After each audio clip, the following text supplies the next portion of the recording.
And we have breaking news in the Hunter Biden hearing. Let's go right to NBC's Tom Winter, who just ran outside of the court.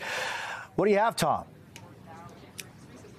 Well, right now, the United States Department of Justice and the son of the President of the United States, Robert Hunter Biden, have no deal. That's what was just stated in court. Both sides are taking a 10-minute recess right now to see if they can agree to terms on the plea agreement. Starting about 11 a.m., the judge started to question whether or not a provision in the agreements, this pretrial diversion on the gun charge, and as well, and we're just finding this out now, and I ask the audience patience with this because we haven't been able to see these court documents today. But apparently, as part of the pretrial diversion agreement for the gun charge that Hunter Biden faces, there are additional tax charges that are covered in that, meaning that they won't be brought should he abide by the terms of that pretrial diversion agreement. The judge questions that and says, look, the pretrial diversion agreement is outside of my purview, but yet it's referenced in the plea agreement, between the two parties. And she questioned the government and said, you're asking me to approve and accept this plea agreement, but yet I've got this pretrial diversion that's hanging out there.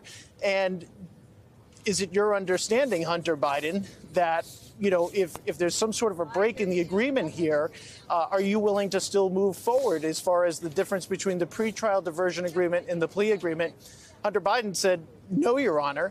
The two sides meet at exactly 11 a.m. Chris Clark, who represents Hunter Biden, goes over to the prosecution. The judge took a 10-minute recess there, and he said, and this is a quote, "We'll rip it up. We'll tear up this agreement right then." The two sides got back together again after that 10, 15-minute recess and said, look, we agree now that the pretrial diversion is separate from all of this. And with respect to the plea agreement, the only reason why we reference this pretrial diversion agreement is just to say that when you cut to sentencing guidelines, which is this idea of what eventually a sentence Hunter Biden should get for the misdemeanor tax offenses, that you can't include the gun charge into that. Everything seemed to be okay at that point. But then the judge asked, look, there's an ongoing investigation here. Government says yes. They agree. They say, what does that ongoing investigation involve? They say they can't talk about it. And they said, okay, so you're asking me to accept a plea agreement, but does that cover any potential charges? And she referenced the work that Hunter Biden has done for entities in foreign countries. And she said, does this preclude you from bringing FARA charges in the future if I accept this plea agreement? And the government said, no, we could bring those charges. The defense, Chris Clark, acting on behalf of Hunter Biden, disagreed with that and said, no, that's not my understanding of the agreement. And then the federal prosecutors said, there's no deal. That was at 11:31. And Chris Clark, who represents Hunter Biden, says, as far as I'm concerned, the plea agreement is null and void.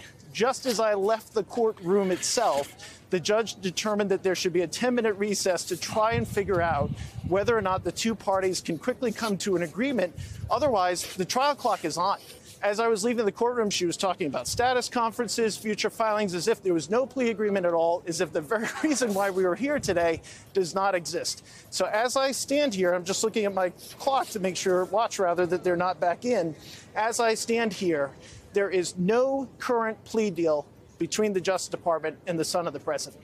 That's where we stand. So, Tom, kind of listening into all of this. So you're talking about something that happened 8 minutes ago. If the judge did a 10-minute pause there, we're talking about right now, they should any minute now be coming back in and discussing this issue.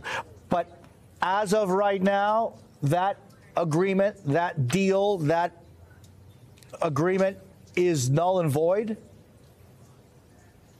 As of right now, both parties have agreed that the deal terms that they've worked out, the plea agreement that they have worked out, does not exist. Now, could in the time that I've been explaining to you, Jose, what has happened here this morning, that they could have come to new terms, that they could talk about it, that they could come to some sort of an agreement in front of the judge. All that could be happening literally as I sit here and speak to you.